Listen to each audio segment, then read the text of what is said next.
Okay, this video is just for clinical supervisors. Sadly, this one is not approved for continuing education credit, but it is really vital and necessary for clinical supervisors to review this information to understand their role in educating radiation therapy students through Amarillo College. Now, the first thing that's written here in red print is to stop or pause the video and print out, if you haven't already, the Clinical Supervisor Keywords document that helps us track that you've viewed this video. We do this simply because we have to assure our accrediting body that you have received this information, and doing this keyword stuff, it's described how to do that on the document, is our way of assuring that you've actually viewed the video. And email that document to me, and I'll give you some instructions on that in the document. And actually, let me go ahead and give you your first keyword. Your first keyword is going to be the word apple. The word apple. So we start off by talking about qualifications to be a clinical supervisor. You've already met those, I'm quite sure. You have to be registered by the ARRT. You have to have a valid state or other license where applicable, and a minimum of 2 years experience as a registered radiation therapist. That's according to our accreditation standards. So according to our accreditation standards, the responsibilities of the clinical supervisor are as follows. First off is knowledgeable of program goals, and I'll review our program goals and mission statement in just a little bit. I bet you can't wait. That's always exciting stuff. Secondly, understands the clinical objectives and clinical evaluation system, and the continuing education course talks a fair amount about that. We also will provide, if we haven't already, more video tutorials on how that is accessed and utilized. Next, understands the sequencing of didactic instruction and clinical education. That basically is a fancy way of saying that we, as in the continuing education course, describes a little bit about the academic classes and how they kind of coincide a little bit with the clinical education. Next, provides students with clinical instruction and supervision as is appropriate. Now, if you're a department director, you may not be in the clinical very much, but you can certainly delegate those responsibilities as is described in a little bit. And next, evaluate students' clinical competence. Again, if you're a department director, you may not be on the floor, so to speak, all that much, but certainly you can be involved in clinical evaluation and instruction as much as you're able, and you can delegate a lot of that to the clinical staff as well. Next, maintains competency in the professional discipline and instructional and evaluative techniques through continuing professional development. Fancy way of saying you keep up with your CE credits, and of course we're providing you with a couple of CE credits for you and your staff as well. And next, and last on this little list, maintains current knowledge of program policies, procedures, and student progress. And the continuing education course really spends a lot of time reviewing all those policies and procedures, and as they apply to the clinical supervisor, that's what this video is for. So the first thing mentioned in the last little bit there was that the clinical supervisor is knowledgeable of program goals. So here's our program mission statement: to provide a comprehensive curriculum that will enable each graduate to perform the duties and responsibilities of an entry-level radiation therapist. And our program goals that help us to get and achieve that mission statement is monitor program effectiveness. That's things like ARRT pass rates and many other items. Secondly, produce graduates who are clinically competent. We do that through various evaluation tools in the clinical setting, and those are done regularly. Number 3, produce graduates who can exhibit effective critical thinking and problem-solving skills. We have several clinical evaluation tools and academic tools that actually kind of measure or evaluate critical thinking and problem-solving. They're part of the things that are graded, especially in the last few semesters of the program. Number 4, produce graduates who can express communication skills. So we do look at communication skills in the clinic as far as grading. And number 5, produce graduates who demonstrate professional development. So our program in the academic and to a lesser extent in the clinical setting talks about professionalism, things like the ASRT Code of Ethics, and various other aspects of professional development. So that's how we meet those requirements. And let's start off this next little bit here with another keyword. Our next keyword is the word star, like stars in the night. So let me just kind of read a descriptive statement here about the clinical supervisor responsibilities. I know everybody hates it whenever you just kind of read stuff that's already written, but let's just suffer through this, okay? So the clinical facility must designate a clinical supervisor, a registered staff therapist, willing and able to commit time and be a source of support, guidance, and feedback for the student. Estimated release time approximately 1 hour per week on average. It might take more than that at first as we do all these orientation things, but once it settles in, I don't think it'll take anywhere near an hour a week on average once it really kind of gets going. But it'll take some time and attention every now and then. And this includes coordinating with guidance from the college clinical coordinator, rotations within the clinical area for the students, coordinating paperwork such as collecting, collating routine performance evaluations. Actually, those are done online now. Verifying timesheets, those are still done on paper though. Communicating with the program clinical coordinator regarding the student's clinical behavior, professionalism, communication, and technical skills, as well as working with the student on lab skills during the semester where the student is enrolled in a lab course, as is appropriate. Sometimes the student will approach you to help them get some laboratory skills worked out, but that won't happen all the time. In some cases, the clinical supervisor may be required to serve as an exam proctor for the student. Actually, that should rarely, if ever, be the case. We've got a great online security testing system. A lot of people ask me, how do you know if students are cheating on their online test? Well, we've got this cool little software where students have to have a webcam and recorder when they take their tests, and they have to scan around their testing area at home or whatever to show that there's no papers of any kind anywhere near them, and we basically audio and video record them while they're taking tests, and we can watch those videos, and we've got software that tracks if there's suspicious activities, either sounds or movements, and we can go in and look at just those flagged activities, or we can watch the entire video. And we know this works really well. It's been pioneered by our biology department, who they found sadly to say that their test scores dropped dramatically once they started utilizing this because students were no longer able to feel comfortable in cheating. So sad to say, but it works really well. Also, once the student logs into a test, they cannot go to any other website. It's a locked-down browser. They can't go anywhere else. It locks them in to just take the test. They can't go to Google or anywhere else. They can't copy and paste any test information. They can't do screen grabs or anything like that. They're just locked into taking the test. So test security is really quite good. We feel really confident about that. And then it says here, these responsibilities described may be shared with other radiation therapists as designated or assigned, but are the primary responsibility, or at least with respect to coordination, of the clinical supervisor. And here's yet more details. Sorry, the list just keeps on going and going and going. Clinical supervisor, again, is involved with student instruction and supervision as available or as designated. Evaluation of student progress, you don't really have to worry about that because the clinical instructors, the clinical staff, will be evaluating students, and we can see that online. But the next thing, reporting of student progress, timesheets and whatnot, there are some forms that are still paper, and the clinical supervisor coordinates and keeps up with that and makes sure the student is on time and is keeping up with their time. And if they need to do makeup time, the clinical supervisor coordinates those makeup days or any lacking time that the student is needing to make up.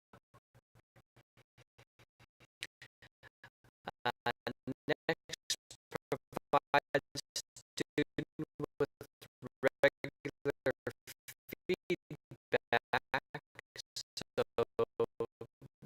this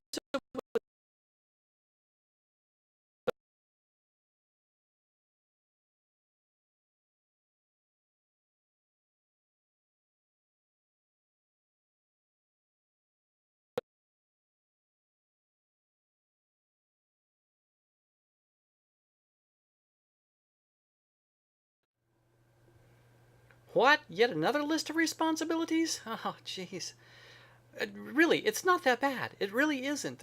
Once you get the ball rolling, it kind of mostly takes care of itself. But at any rate, next is provide the student with an orientation to the clinical facility and the department, and I'll talk a little bit about that in just a bit.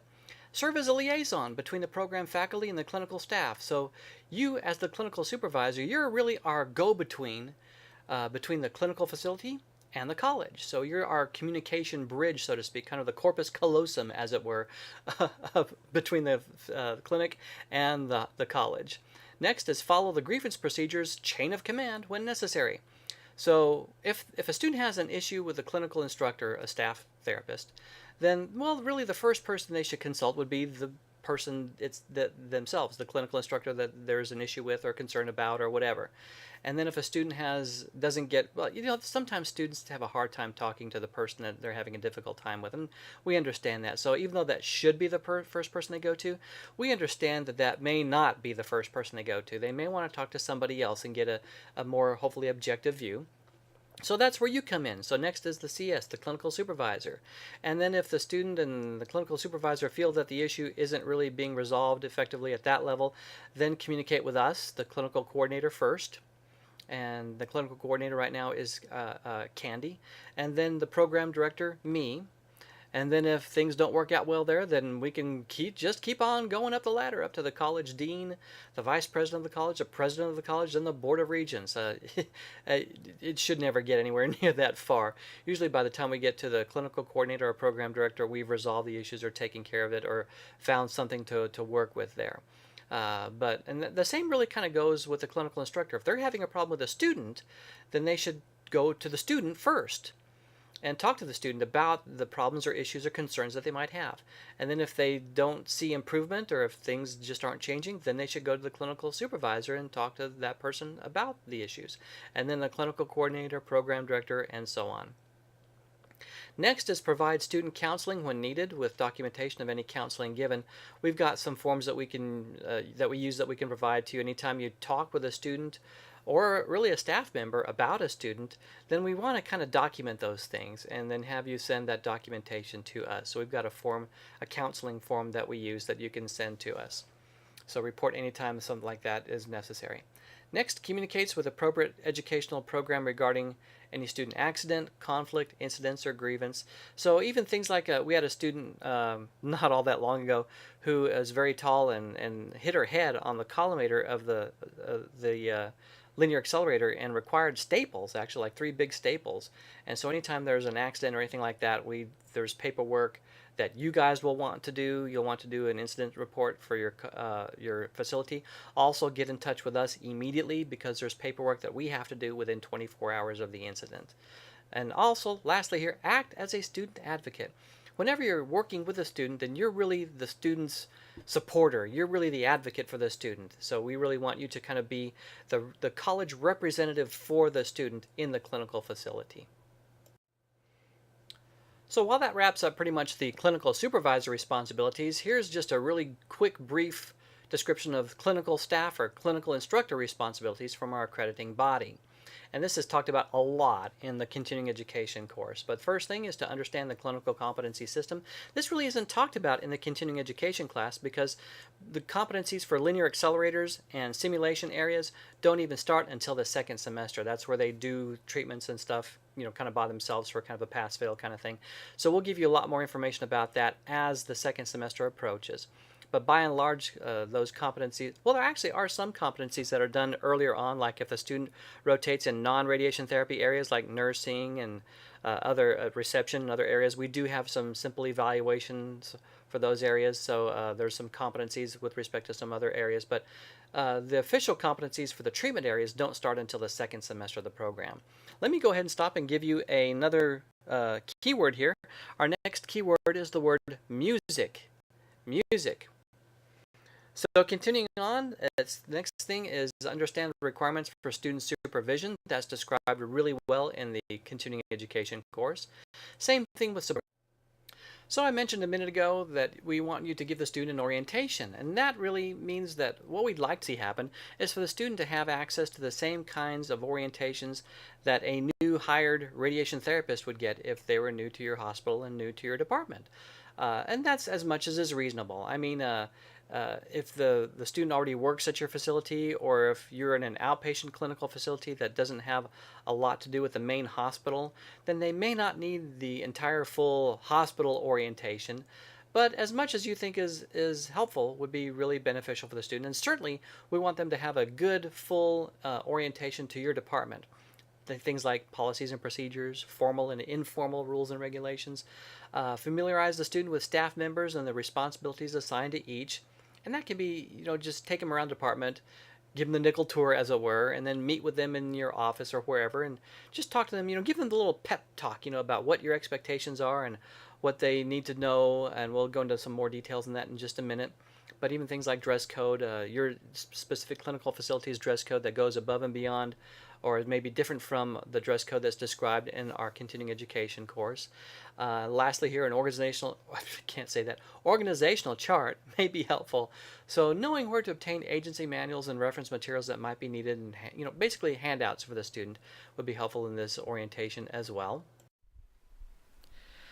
And here's more orientation kinds of things. Help the student to further understand precautions. If you have a glossary of abbreviations, or if you have things like codes for like code blue or code red, make sure the student is aware of those kinds of things.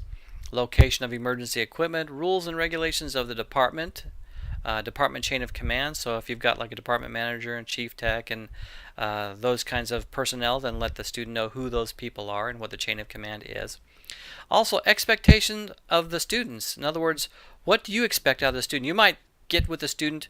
We've actually, at the beginning of the semester, we have 3 weeks of orientations where there's no clinical stuff, where we just give all of our clinical information to the students. And sometime in those first 3 weeks, you will want to meet with the student for however long is appropriate and give them your little pep talk, whatever you think they need to know about your department, your staff. Just kind of give them that, like, here's, you only get out of this what you put into it, those kinds of things. Also, let the student know about parking rules and regulations, where to park, where not to park if they want to keep their car out of trouble. Talk about things like lunch breaks, how long your lunch breaks are. If you have a break room, what the break room policies are. If you have lockers, what those policies are, if they're available. Then let them know about incident reports, that if anything happens in the clinic to the student, they should let you know immediately as the clinical supervisor, so that any reports can be filled out that would be required or that are necessary. Confidentiality and security of student information. We're working with our online clinical tracking and grading system to be able to work it out to where the clinical supervisor will be able to have access to the information, the grades basically, that their clinical staff give to the students, so that you can review any grades and stuff and take a look at it, rather than just simply talking with the clinical instructors. And that being the case, you don't really have to worry about mishandling student information, because it'll be online and it'll be password protected and stuff. But if you do share or send information to us that could be considered confidential about a student, then if you fax something, make sure and shred information after faxing it to us. Emailing stuff is the best because there's no paper trail, so to speak. So just make sure to protect the student's confidentiality, and don't let information about the student just kind of be sitting out there anywhere where anybody can see it. And that's pretty much the role and responsibilities of the clinical supervisor. One last little bit of business here. In the flash drive that we've sent to you, there's a folder that has a lot of other documents where you found this video actually, and included in this little section in this folder is a video called Typhon CI Clinical Instructor Basic Login and Evaluation Tutorial. Now before I explain that, let me give you another keyword. The next keyword is paper, P-A-P-E-R, paper. So this Typhon Clinical Basic Login and Evaluation Tutorial is a very short video tutorial. Please forward this on to your staff. It's small enough you should be able to send it as an email attachment to all of your staff. But before you send this to your staff, please make sure that we've received all of their email information and that we've logged it in and confirmed with you that we've got everybody logged into the online grading system. Otherwise, they're just going to be frustrated because they can't get into the system, and that's not going to work for anybody. So once we get the all clear from us, then go ahead and please forward this tutorial on to your clinical staff so they can figure out how to get online. It's really not hard at all. It just shows them the website and tells them where to go and how to log in. It's pretty easy. Our last keyword is going to be the word pencil. Pencil. So jot that in and then send that form to me, verifying that you've seen all this and suffered through all this. I apologize for that. I know it's not the most exciting thing, but it is important and it is very necessary, and we do really thank you for your support. If you have any questions or concerns, anything that comes up, be sure and contact me. There's my email address and my phone number, so give me a buzz. Thank you so much.